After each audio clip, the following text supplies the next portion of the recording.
കമ്മ്യൂണിസ്റ്റുകാർ എല്ലാ കാര്യത്തിലും പഴഞ്ചന്മാരാണ് എന്നും 10-15 വർഷം പിന്നിലാണ് അവരെന്നും ഡോക്ടർ ശശി തരൂർ ആരോപിച്ചതോടെ തരൂരിനെ തലയിൽ വെച്ചെഴുന്നള്ളിച്ച സഖാക്കന്മാരുടെയെല്ലാം പരിപ്പിളകിയിരിക്കുകയാണ്.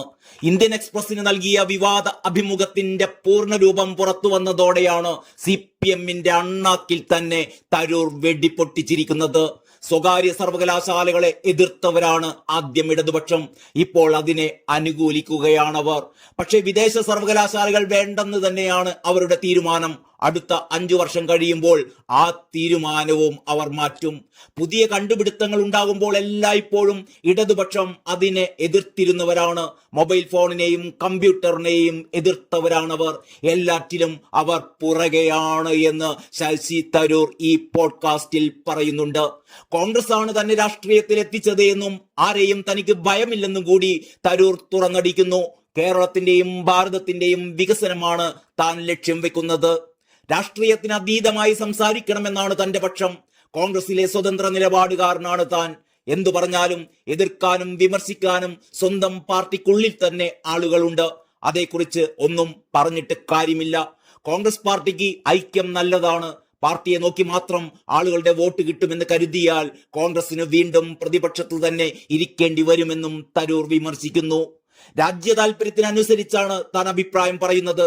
കേരളത്തിന്റെ വിഷയങ്ങളിൽ വ്യാപൃതനാവണം എന്നാണ് ആഗ്രഹിക്കുന്നത്. സ്വന്തം പാർട്ടിക്കാരുടെ വോട്ട് കൊണ്ട് മാത്രം ജയിക്കാനാവില്ല. ആളുകളുടെ മനസ്സിൽ താൻ ഉണ്ട് എന്നും പബ്ലിക് ഒപ്പീനിയൻ പോൾസ് അതാണ് വ്യക്തമാക്കുന്നതെന്നും തരൂർ പറയുന്നു. BJP തന്റെ ഓപ്ഷൻ അല്ല.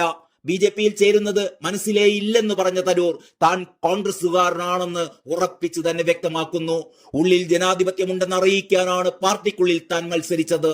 ഇന്ത്യ സഖ്യത്തിന്റെ വില ലോക്സഭാ തിരഞ്ഞെടുപ്പിലാണ് ഉണ്ടാവുക. അല്ലാത്ത ഘട്ടത്തിൽ അതിനൊരു വിലയുമില്ല. കാരണം എല്ലായിടത്തും ഇന്ത്യ സഖ്യത്തിന്റെ എതിരാളി BJP അല്ലെന്നും ശശി തരൂർ പറയുന്നു. വിവേകാനന്ദ ഭക്തനാണ് താൻ. ഹിന്ദുമതത്തെ മറ്റു മതവിശ്വാസങ്ങൾക്കെതിരെ ഉപയോഗിക്കുന്നത് അസ്വീകാര്യമാണ്. ഭരണഘടന മാറ്റി ഹിന്ദുരാഷ്ട്രം രൂപീകരിക്കണമെന്നത് തനിക്ക് അംഗീകരിക്കാനാവില്ല എന്നും ശശി തരൂർ കൂട്ടിച്ചേർക്കുന്നു. കേരള സർക്കാരിനെ പുകഴ്ത്തിയുള്ള ലേഖനവും പ്രധാനമന്ത്രി നരേന്ദ്രമോദിയുടെ US സന്ദർശനത്തെ പ്രശംസിച്ചതും വിവാദമായതിന് പിന്നാലെയാണ് കോൺഗ്രസ് നേതൃത്വത്തെയും CPM-നെയും കൂടുതൽ വിമർശിച്ചുകൊണ്ടുള്ള പോഡ്കാസ്റ്റിന്റെ പൂർണ്ണരൂപം പുറത്തു വന്നിരിക്കുന്നത്.